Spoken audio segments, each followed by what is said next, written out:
एक बार एक बहुत सुंदर गांव था। उसमें एक बहुत बड़ा तालाब भी था। एक दिन भगवान शंकर और पार्वती जी उस गांव के ऊपर से भ्रमण करते हुए जा रहे थे। तभी उन्होंने देखा कि तालाब में बहुत से बच्चे तैर रहे हैं, किंतु एक बच्चा अलग उदास बैठा था। यह देखकर पार्वती जी ने भगवान शंकर से पूछा कि यह बच्चा उदास क्यों बैठा है।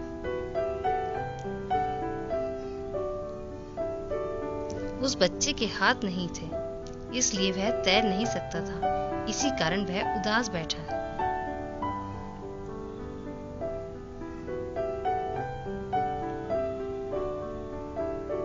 पार्वती जी ने देखा कि हाथ ना होने के कारण वह बच्चा बहुत ही उदास था।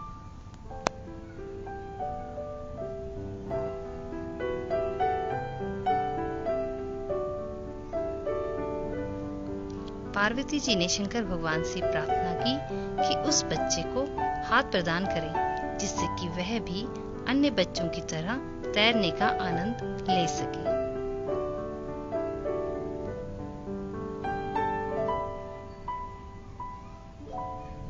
तब भगवान शंकर जी ने कहा कि मनुष्य को हर वस्तु उसके कर्मों के अनुसार ही प्रदान की जाती है।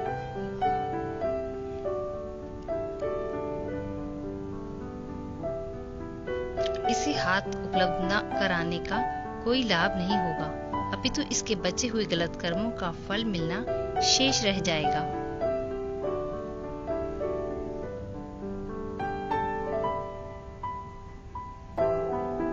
किंतु पार्वती जी के बार बार आग्रह करने पर शंकर भगवान ने उस बच्चे को भी हाथ प्रदान कर दिए।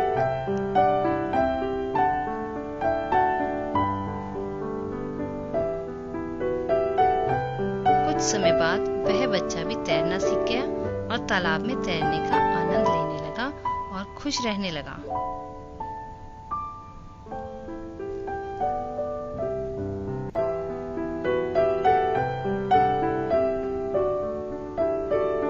कुछ दिन बाद शंकर भगवान जी और पार्वती जी उसी तालाब के ऊपर से गुजरे।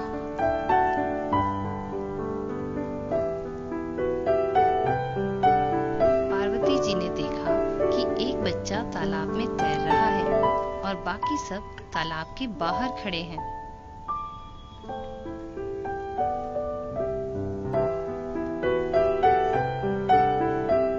तब पार्वती जी ने पूछा कि ऐसा क्यों है कि सभी बच्चे तालाब के बाहर खड़े हैं और केवल एक ही बच्चा तैर रहा है।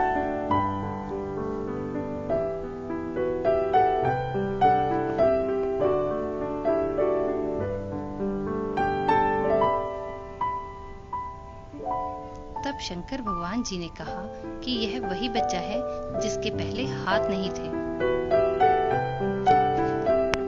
अब यह तालाब में अकेला तैरता है और यदि कोई अन्य बच्चा इसके साथ तैरता है तो यह उसे डुबो दिया करता है।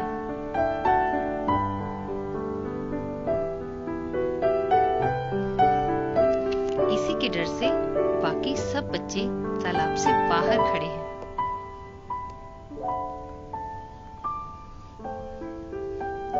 अपने पिछले जन्म में भी यह अपने हाथों से इसी प्रकार अन्य लोगों को पीड़ित किया करता था।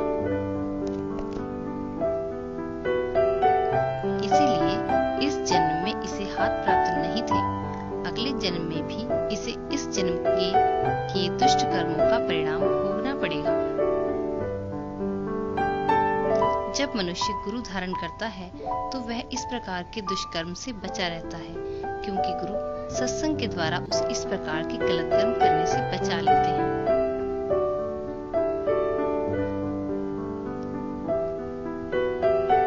इसलिए मनुष्य जन्म को प्राप्त करने के बाद हर मनुष्य को गुरु की शरण में जाना चाहिए।